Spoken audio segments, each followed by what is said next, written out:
안녕하세요. 소프트웨어 업무 역량 강화 및 실무 시스템 아키텍처 이와 활용 계속해서 네트워크의 네트워크 계층에 대해서 살펴보도록 하겠습니다.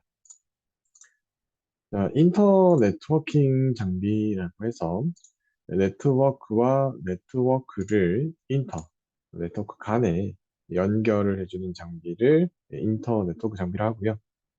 이 인터 네트워크 장비의 대표적인 장비로는 리피터, 반복하는 거죠. 단순한 반복을 하는 리피터, 브릿지 우리 다리잖아요. 두 개의 구간 간을 연결해주는 브릿지, 그 다음에 스위치. 네, 스위치는 우리 전원 스위치처럼 연결, 차단, 이런 기능을 해주는 스위치. 그리고 라우터는 우리 앞에서 얘기한, 지난 시간에 얘기한 라우트, 경로. 우리가 패킷을 만들어서 누군가한테 웹서버에 전송을 하거나 웹서버로 다운을 받거나 이런 기능을 할 때 사용하는 이 경로 설정하는 부분을 도와줄 수 있는 라우터까지 있습니다.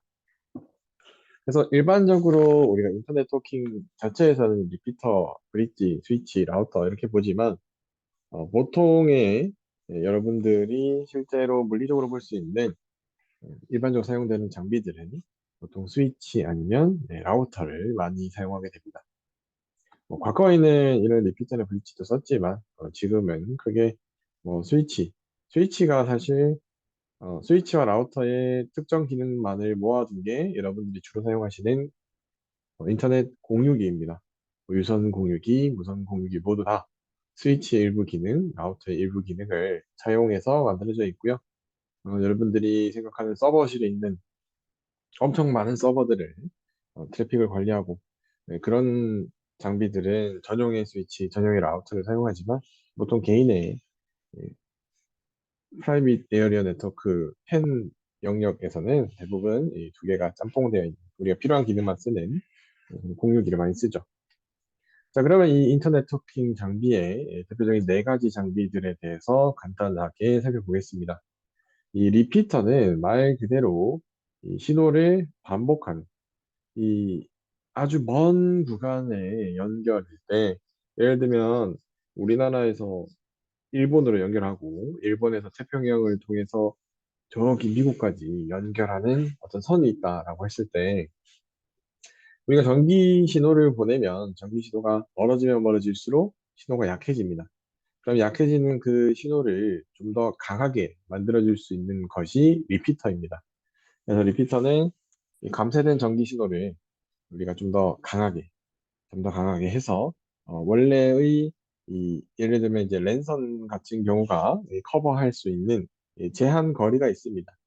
그렇죠? 우리 랜선 뭐 1m짜리, 5m짜리, 10m짜리, 20m짜리 이렇게 있지만 이걸 막 1km짜리로 만들어서 쓰면은 이쪽에서 송신 측에서 보낸 전기 신호가 수신까지 정확히 잘 가지 않겠죠.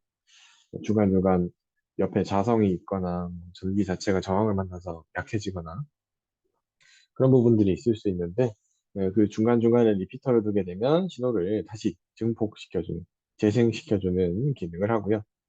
브릿지 같은 경우는 이 두 개의 네트워크를 하나의 네트워크인 것처럼 보이게 해주는 장치입니다. 이거 왜 필요로 하냐면 원래 이 네트워크라는 것을 네트워크 간에 연결을 할 때는 이 스위치나 라우터를 사용하게 되는데 이 두 개를 네트워크로 분리하는 것이 아니라 하나의 네트워크로 만들고 싶을 때는 브릿지를 이용해서 연결해서 둘을 다른 네트워크가 아니라 하나의 네트워크로 묶어서 사용할 수 있게 해주는 것이 브릿지고요.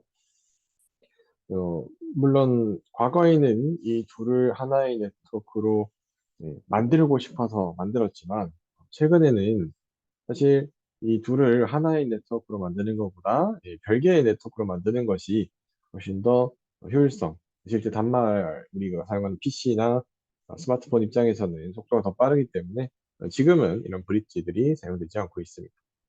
그다음 이 스위치는 이 다중 포트의 브릿지 개념을 가지고 있어서 이 여러 개의 이 단말들을 하나의 네트워크로 묶어내고, 그리고 그 단말들을 하나의 네트워크가 아니라 여러 개로 분리도 할 수 있는, 묶을 수도 있고 분리도 할 수 있는 이 장치가 스위치입니다. 그래서 내 입맛대로 이 단말은 A 네트워크, 저 단말이 들어오면 B 네트워크 이런 것들을 스위치화 해줄 수 있고요. 라우터는 이 네트워크와 네트워크 간의 연결만을 담당하고요. 그래서 다른 네트워크, 나보다 더 상위에 내가 원하는 데이터가 있는 인터넷을 통해서 다양한 네트워크에 접근할 수 있게끔 이 예를 들면 이제 고속도로 IC로 나가야 그때부터 내가 고속도로를 달릴 수 있잖아요.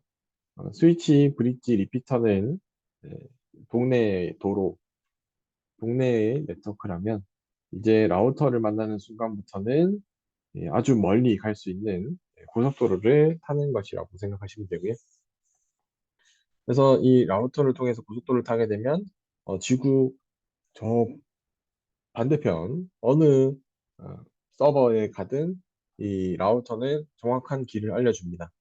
네가 예를 들어 저기 뭐 독일에 어디를 가고 싶다라고 하면 저기에서 뭐 20km 직진한 다음에 우회전해서 다른 도로로 넘어가서 몇백 킬로미터 가고 나서 또 좌회전하고 몇백 킬로미터 가서 우회전해라. 이런 것들을 명확히 길을 제시해 줄 수 있는 것이 라우터입니다. 내 네트워크 영역뿐만 아니라 전체 인터넷의 이 지도를 가지고 있는 장치입니다.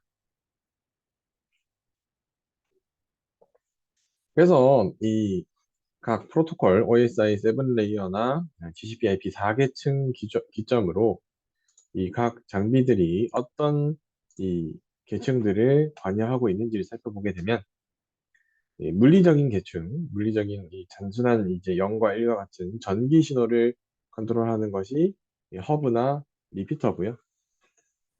이 허브는 뭐냐면 우리도 왜 허브라고 하잖아요. 우리 뭐 택배 CJ 택배 보내면 옥천 허브로 들어가잖아요. 그런 것처럼 뭐 우리가 외부한테 우리의 네트워크가 아닌 다른 나 아닌 다른 누군가한테 데이터를 보낸다라고 하면 이 허브로 들어가서 그 연결된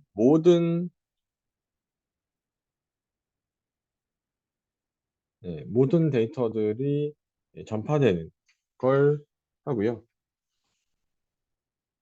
그다음에 브릿지나 스위치 같은 경우는 이제 데이터 링크 계층으로 올라와서 이 맥 어드레스라는 개념을 활용해서 이 맥 어드레스에 그 주소를 기반해서 사용할 수 있고요.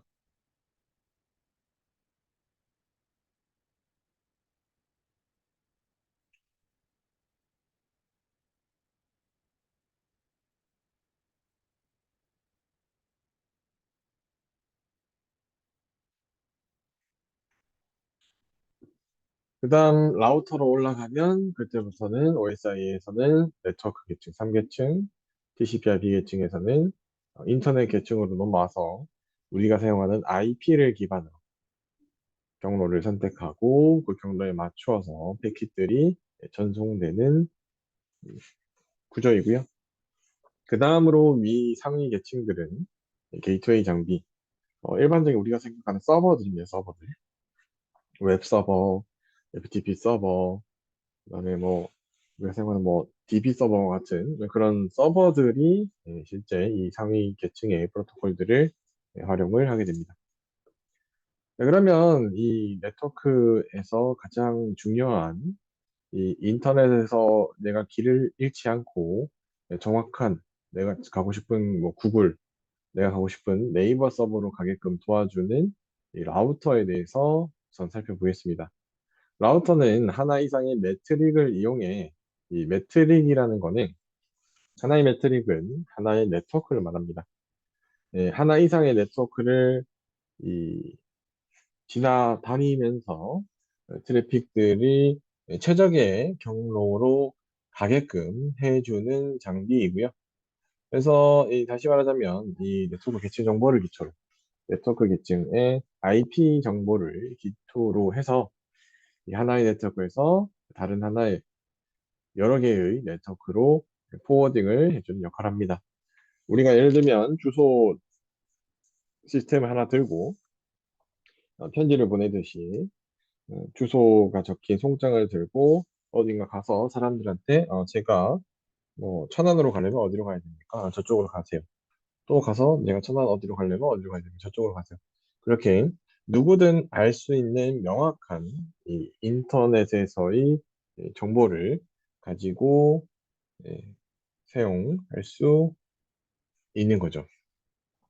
그러면 이 실제 라우터의 구조는 이 대부분 이 컨트롤 플레인과 이 전달 포워딩 플레인으로 구성이 되는데 이 컨트롤 플레인 제어면 같은 경우는 소프트웨어적으로 구현이 되고 이 라우터의 패킷을 어디에 이 라우터로 들어온 이 패킷 우리가 보내고자 하는 파일 이 파일을 쪼개서 만들어낸 패킷을 어디로 보내야 될지 어, 라우터 연결된 포트가 여러 개 있을 건데요. 우리 PC에 UTP 케이블, 랜선이 이렇게 꼽혀 있잖아요. 라우터 같은 경우는 그런 랜선이 수십 개 꽂혀 있습니다. 그 수십 개 중에 어디로 가야 내가 원하는 서버, 게이트웨이에 데이터를 전달해 줄 수 있는지를 이 라우터가 판단해 주는 것이 이 제어면입니다. 이 전달면, 포워딩 플레인에서는 이 제어면에서 만들어진 요구사항, 뭐 3번 포트로 가라, 4번 포트로 가라. 그 요구사항에 따라서 실제로 그 포트에다가 패킷을 넣어서 보내주는 역할을 합니다. 거기도 마찬가지로 보내기 위해서는 뭐 CSMA, CD 규칙에 따라서 이 보내기 전에 이 패킷에 대한 헤더와 어, 트레일러를 다 붙여가지고 보내는 그런 것들은 전달면에서 수행을 하게 되고요. 그래서 포워딩 플레이는 사실 요 위에서 만든 그냥 각종 뭐 경로 선택 어디가 더 지금 제일 빠른지 뭐 그 서버가 실제로 존재하는지 이런 거 다 검사하고 특정 포트로 보내기만 하게 됩니다. 그래서 모양을 보게 되면 뭐 이런 형태로 아주 큰, 예, 이 하나, 한 칸 한 칸이 서버 렉을 혹시 보셨으면 서버 렉 한 칸인데요.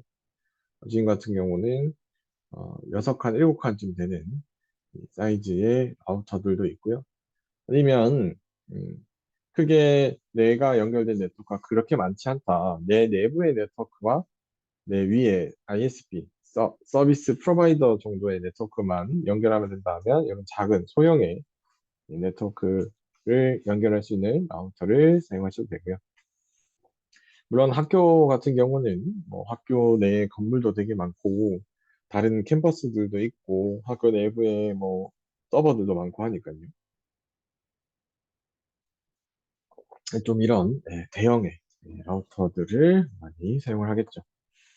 자, 그럼 라우터의 매트릭이라고 아까 앞에서 잠깐 이야기했는데요. 네트워크 하나하나를 지나는 단위를 이제 라우터 매트릭이라고 하는데, 매트릭을 보는 방법이 여러 가지가 있습니다. 가장 이 간단한 라우팅 프로토콜 같은 경우는 이 라우터의 매트릭을 제가 앞에서 말한 것처럼 네트워크 하나로 봅니다. 예를 들어, 제가 네이버에 접근하기 위해서 1번 포트로 나가서 네이버에 도착하게 되면 라우터, 이거 네트워크를 3개, 라우터를 3개 지나가면 도착을 하는 경우가 매트릭이 3이다. 그런데 2번 포트로 가게 되면 라우터를 5개 지나야 된다. 그래서 네트워크를 5개 지나서 최종 목적지에 도착한다. 그러면 매트릭이 5다. 라고 아주 간단하게 목적지까지 거쳐가는 라우트의 수를 말하는 것이 이 홉수, 홉 카운트라는 매트릭이라 하고요. 요걸 기반으로 라우팅하는 프로토콜들도 있지만 뭐 MTU나 코스트, 지연 시간, 이 현재 그 경로에 대한 상태나 다양한 정보를 기반으로 이 라우팅 매트릭을 복합적인 이런 요소를 가지고 계산을 할 수도 있습니다.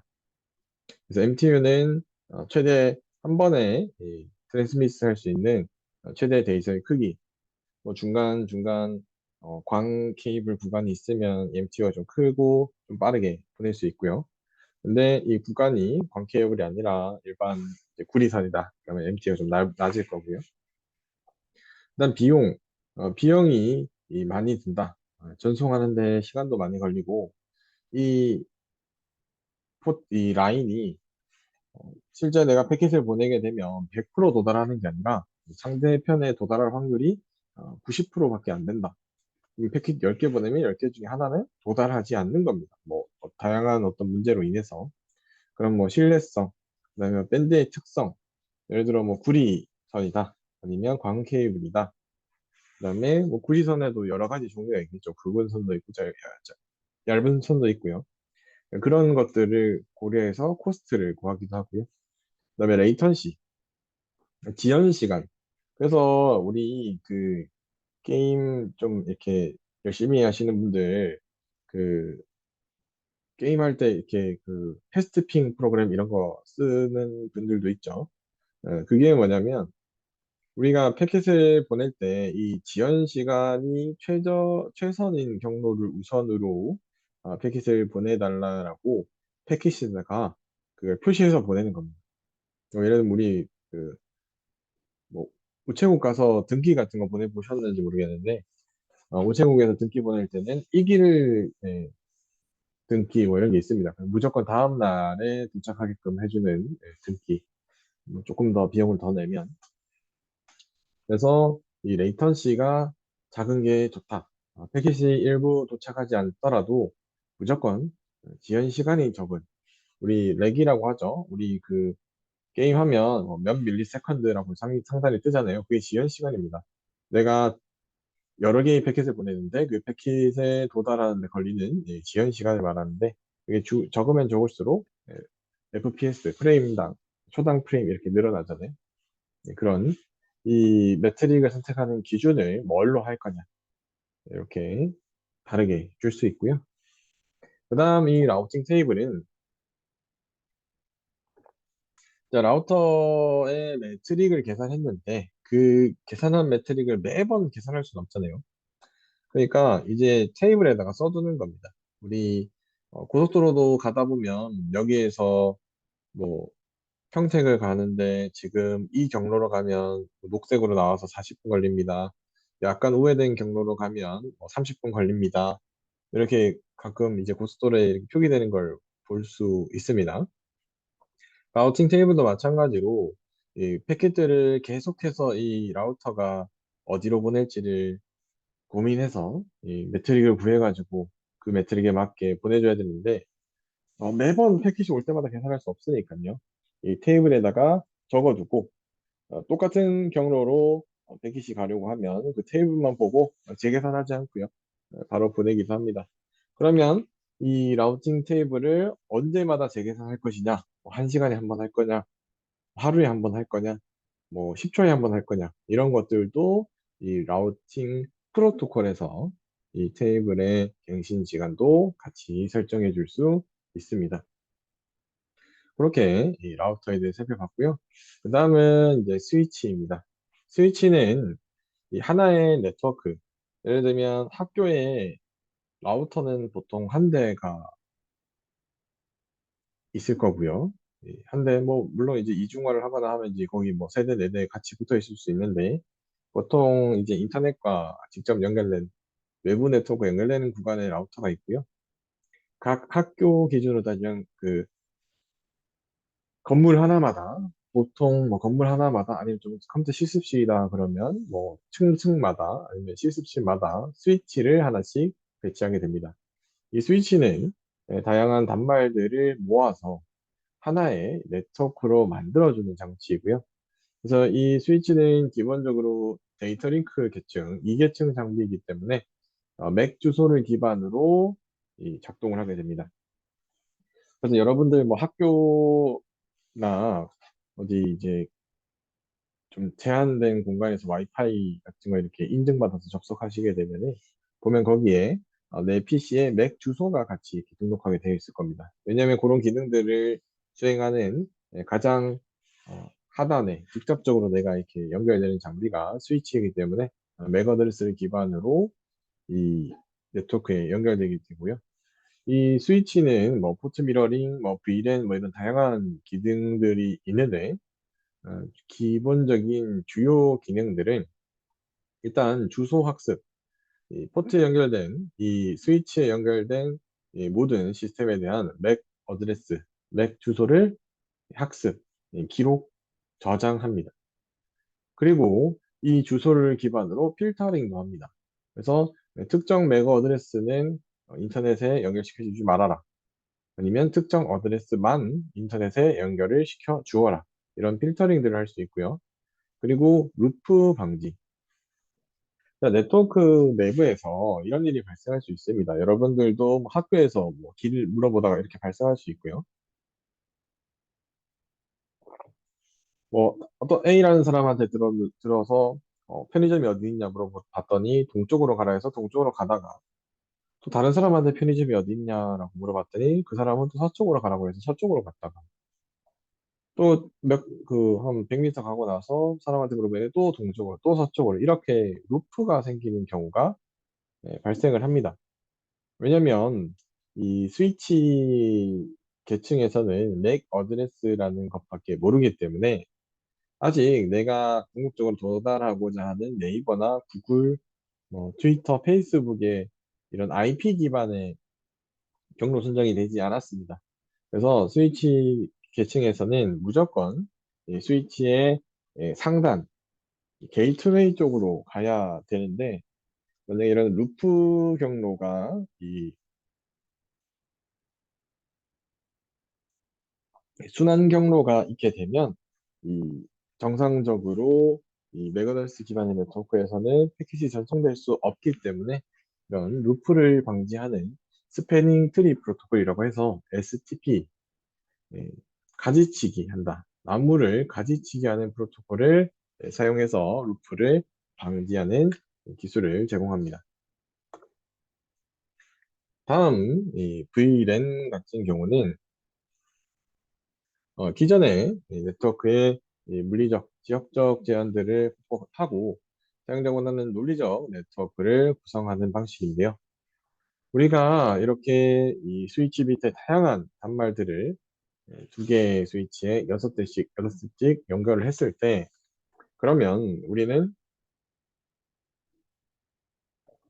총 이 12대의 컴퓨터를 하나의 네트워크로 묶는 게 기본적인데 이 VLAN, 버추얼, 가상의 로컬 에어리어 지역 영역의 네트워크를 만들어낼 수 있습니다. 그러면 이 PC들이 사실 이 스위치 근처에 연결이 될 거니까요.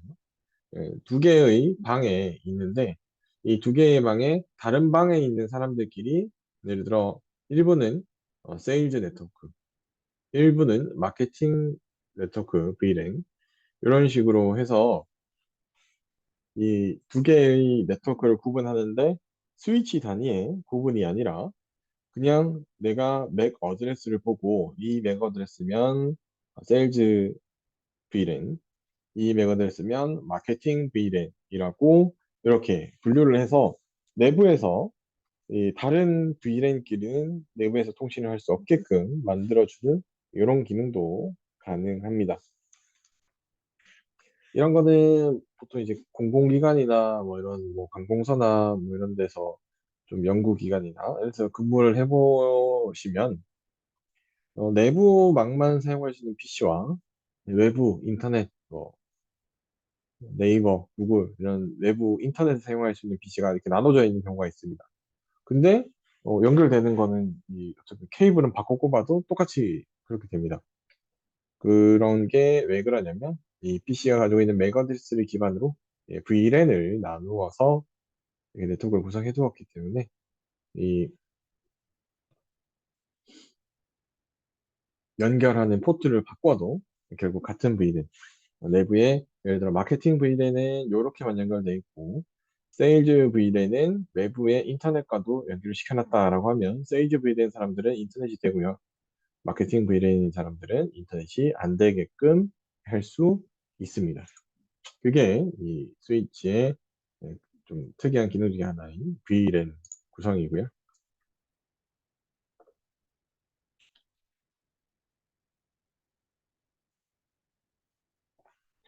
그다음 네트워크 계층의 캡슐화에 대해서 살펴보도록 하겠습니다. 이 네트워크 계층의 캡슐화가 왜 중요하냐면 우리가 흔히 이야기하는 IP가 바로 네트워크 계층의 캡슐화에 들어가는 이 헤더의 주 내용이기 때문이죠. 우리는 보통 어떤 목적지, 서버, 원격지에다가 접속하거나 뭐 어떤 데이터를 주고받고자 할 때 IP를 입력하거나 도메인 네임을 입력을 해서 그걸 IP로 바꾼 다음에 통신을 하게 되는데요. 그래서 사용되는 이 IPv4 헤더는 다음과 같이 구성됩니다. 이 버전, IP의 버전, 뭐 IPv4, IPv6, 그 다음에 뭐 IHL, 뭐 타입 오브 서비스, 그리고 전체 길이, 그 다음에 다양한 것들과 중요한 건 요거죠. 소스 어드레스와 데스티네이션 어드레스. 그래서 내 소스 IP 어드레스, 나 PC의 IP, 그리고 데스티네이션 어드레스, 내가 궁극적으로 도착하고자 하는 목적지의 IP 주소, 이렇게를 써서 헤더로 만들어서 데이터 앞에다가 헤더를 붙여서 라우터한테 던져주면 그러니까 PC 입장에서 그냥 내 밖으로 보내는 거죠. 그러면 스위치가 그걸 보고 이건 이 게이트웨이로 보내야 되는 거다라고 해서 자기 기준의 최상단으로 보내주고요. 이렇게 스위치 기준으로 최상단으로 보내게 되면 그곳에는 라우터가 있습니다. 라우터는 그 패킷을 받아보고 이 IP 헤더에 있는 데스티네이션 어드레스를 확인하고 나서 라우팅 테이블에 있는 저 경로로 갈 수 있는 최선의 경로를 선택해서 라우터가 전송해주게 됩니다. 그렇기 때문에 이 IPv4는 네트워크에 우리가 인터넷이라는 곳에 발을 딛기 위해서는 반드시 필요한 인터넷 프로토콜의 어드레스, IP 어드레스입니다. 그 다음 이 패킷 스위칭이랑 네트워크 계층 프로토콜에 대한 명령어들을 좀 살펴보게 될 건데요.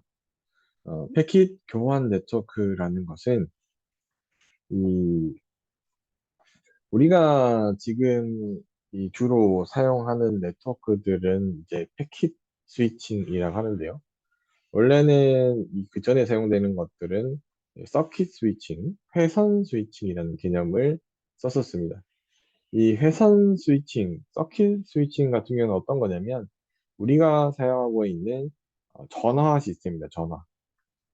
물론 뭐 지금은 전화에도 뭐 삼자 통화 기능 뭐 이런 여러 가지 기능이 있는데 근본 그냥 우리 휴대폰 그냥 아무런 부가 서비스 없이 친구한테 전화를 걸었을 때 친구랑 통화 중이면 다른 사람이 별개의 그런 그런 부가 서비스 없이 다른 사람이 그 친구한테 전화를 걸면 고객이 통화 중이어서 뭐 이렇게 넘어가잖아요. 그게 이제 회선 스위칭인데요.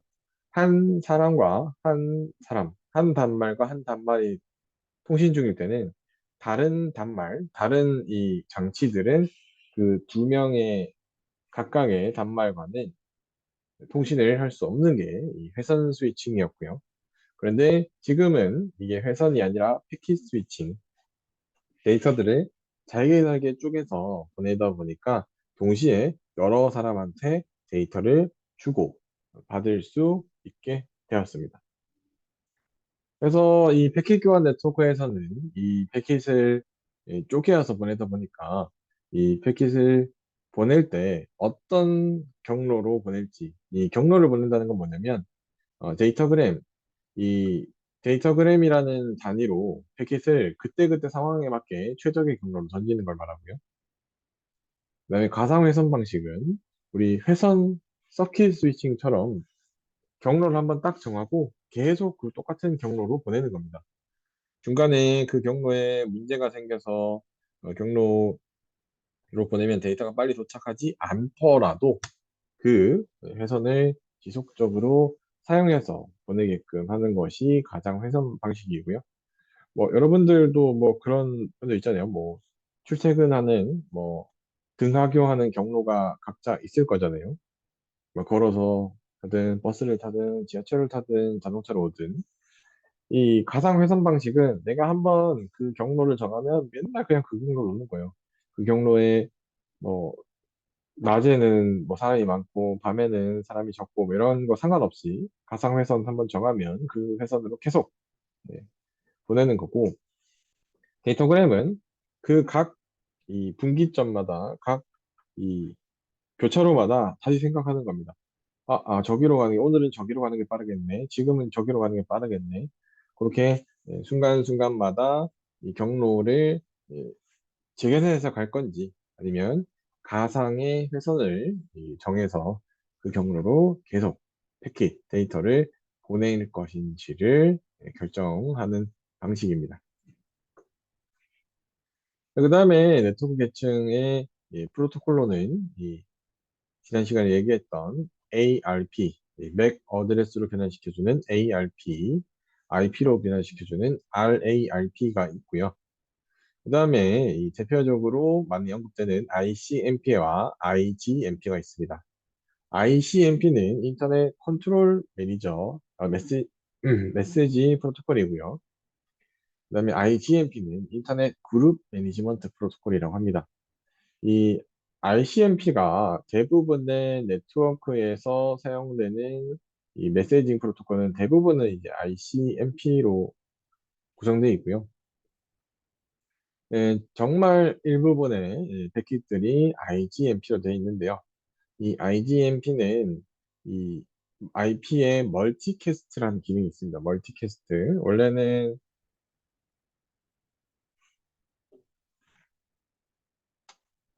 우리가 지금 사용하는 그 OTT 서비스 같은 것들 있잖아요.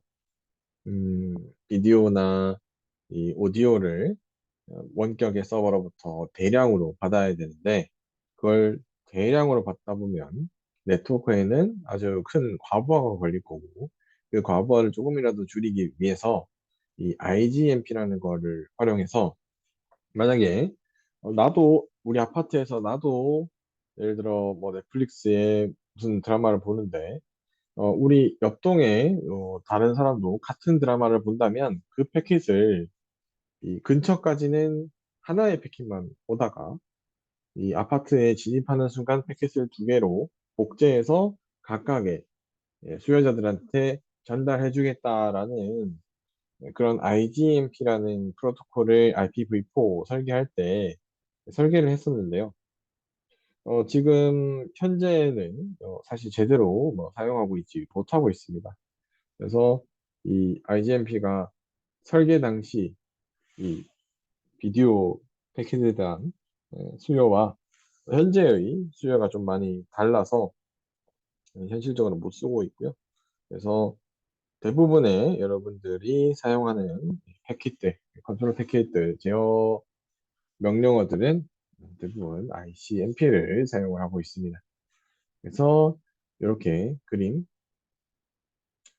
물리 데이터 링크 계층에는 이 이더넷, 네트워크 계층에서는 IP, ICMP, AIP, RARP가 주로 사용된다.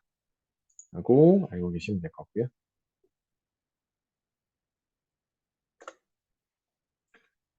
그 다음에 이 네트워크 프로토콜에 대해서 이 탑시드에서 나오는 표로는 이렇게 나와 있습니다. ARP는 맥 주소로, RARP는 맥이나 IP 중에 P가 제일 닮았으니까 RARP, IP로 변환시켜주는 프로토콜, ICMP는 네트워크의 오류 관한 정보, IGMP는 IP 멀티캐스트.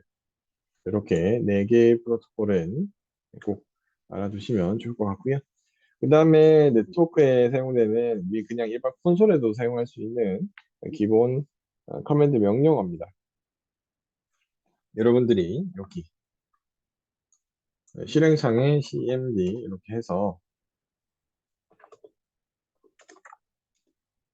여기 cmd에서 king 뭐, 넷스테이트 이런 것들도 여기 콘솔에서 바로 사용할 수 있는 기본 명령어이고요. 우선 핑 같은 경우는 제가 앞에서 말했다시피 ICMP 네트워크의 정보를 확인하는 가장 기본적인 정보이고요. 핑에 해당하는 이 상대방 호스트까지의 이 연결을 확인하는 데 사용하는 명령어이고요. 트레이스 RT, 트레이스 라우트 같은 경우는 특정 목적지까지 연결성이 뿐만 아니라 각 구간별로 문제가 있는지, 어느 구간에 레이턴시가 딜레이가 높은지 이런 것들도 확인할 수 있는 명령어이고요. 이 라우트는 상단에 있는 라우터한테 라우팅 테이블에 수정하고자 할 때 사용하는 명령어. 그다음에 IP config, IF, 인터페이스 config 같은 경우는 컴퓨터의 설정. 보통 여러분들 컴퓨터의 IP가 무엇이냐? 여기 들어가서 한번 확인해 봐라. 라고 할 때 사용하는 명령어이고요. 그래서 윈도우즈 같은 경우는 IP config, 그다음에 리눅스 시스템 같은 경우 IF config를 통해서 현재 내 컴퓨터에 설정되어 있는 네트워크 설정 값들을 확인할 수 있고요. 그다음에 내 스테이트 같은 경우는 내 현재 네트워크 상태를 보는 겁니다. 내 네트워크가 상위의 장비랑은 연결이 되어 있는데 왜 통신이 안 되는가? 내 바로 위에 있는 장비는 정상적인가? 아니면 내 위에 있는 게이트웨이, 라우터가 문제가 있는가? 이런 것들을 종합적으로 스테이터스 정보를 확인할 수 있는 명령어이고요. ARP는 로컬 ARP의 캐시 내용을 변경하거나 보여준 명령어입니다. 그다음 이 QoS 특성은 Quality of Service라고 해서 특정 이 패킷들은 이 기본적으로 어느 정도 이상의 신뢰성들을 지켜줘야 하는 패킷들이 있습니다. 예를 들면 우리가 통화하는 데 사용하는 음성 패킷들 같은 경우는 일정 이상의 퀄리티, 일정 이상 뭐 90% 이상, 95% 이상 도착해야 상대방이 이 음성을 들었을 때 의미 있는 음성이 되잖아요. 음성이 뭐 50% 이상 날아가가지고 막 어, 전자 키보드, 전자 피아노 같은 목소리가 들리면 상대방이 의미를 못 알아들으니까요. 그런 신뢰성, 그리고 일정 이상의 지연, 그리고 이 지터, 이 지연이 얼마만큼 올라갔다 내려갔다 변하는지, 변이, 그리고 대역폭, 내가 이 음성을 압축해서 보낼 건데 초당 몇 bps까지를 사용할 수 있는지, 이런 것들이 QoS라는 이 서비스로 제공되고요. 그래서 이 QoS가 설정되고 나면 내가 보내는 패킷들, 이 서비스를 사용하는 이 시스템들은 이 신뢰성과 지연, 지터, 대역폭들을 무조건 우선적으로 우리 도로에서 119 그 구급차가 지나가면 좀 비켜주는 것과 같은 겁니다. 저 패킷은 무조건 이 신뢰도를 지켜야 되기 때문에 먼저 지나갑니다. 다른 패킷을 보내는 거 멈춰라 라고 주변 라우터들한테 얘기합니다. 그러면 주변 라우터들도 그 정책에 맞게 길을 비켜주는 것이 이 QoS라는 기능이고요. 그래서 원래 이 QoS 같은 경우는 여러분들이 이 데이터 네트워크를 이용해서 통화를 하잖아요. 전화, 음성을 주고받잖아요. 네, 그 음성이 주고받고 하는데 원래는 이 QoS가 사용돼야 되는데 사실 뭐 잘 모르겠습니다. 뭐 LTE 5G 해도 전화가 끊기고 그런 게 좀 많은 것 같긴 한데 네, 원래의 목적은 이 음성 그리고 영상 패킷들을 우선적으로 처리하기 위해서 만들어진 기술입니다. 그래서 이 품질을 제공해주기 위해서 다양한 기법들이 활용되는데요. 첫 번째로는 스케줄링. 스케줄을 관리하면서 어느 패킷이 먼저 가야 되는지를 스케줄로 컨트롤할 수도 있고요. 그 다음에 트래픽 자체를 이 특정 이 패킷들은 최대 사용할 수 있는 최대 트래픽량을 대역폭을 줄인다든지 아니면 CPU나 이런 이 버퍼들의 하드웨어 자원의 사용량을 미리 좀 관리한다든지 아니면 접속 자체를 차단시켜서 통신망 자체가 그 패킷들을 내가 처리하지 않겠다. 다른 경로로 돌아가라. 이런 것들도 할 수 있고요. 그다음에 서비스 품질 모델 프로토콜이라고 해서 우리가 실제 이 패킷을 주고받기 전에 미리 연결을 하는 VPN 서비스 같은 경우는 이렇게 연결을 한 다음에 연결된 상태에서 패킷을 주고받잖아요. 그런 이제 연결 과정을 또 가지고 나서 QoS 서비스를 제공하는 기술도 있습니다. 자, 이렇게 우리는 지금 시스템 아키텍처의 네트워크 계층을 살펴보고 있습니다. 이 네트워크 계층은 우리가 흔히 말하는 인터넷을 이루고 있는 계층으로 사실 제일 중요하고 인터넷 같은 경우 한 번에 이렇게 확 바뀌지 않을 겁니다. 그죠? 왜냐하면 많은 서비스들이 인터넷을 기반으로 제공되고 있다 보니까 이쪽 기술들을 많이 알아두시면 상당히 오랫동안 사용될 이 IPv4에서 IPv6로 조만간 넘어갈 것 같지만 어쨌건 이 인터넷이라는 망에서 필요로 하는 다양한 요소들을 알아가 보도록 하겠습니다. 그럼 오늘 수업은 여기까지 네트워크 계층의 QoS까지 보고요.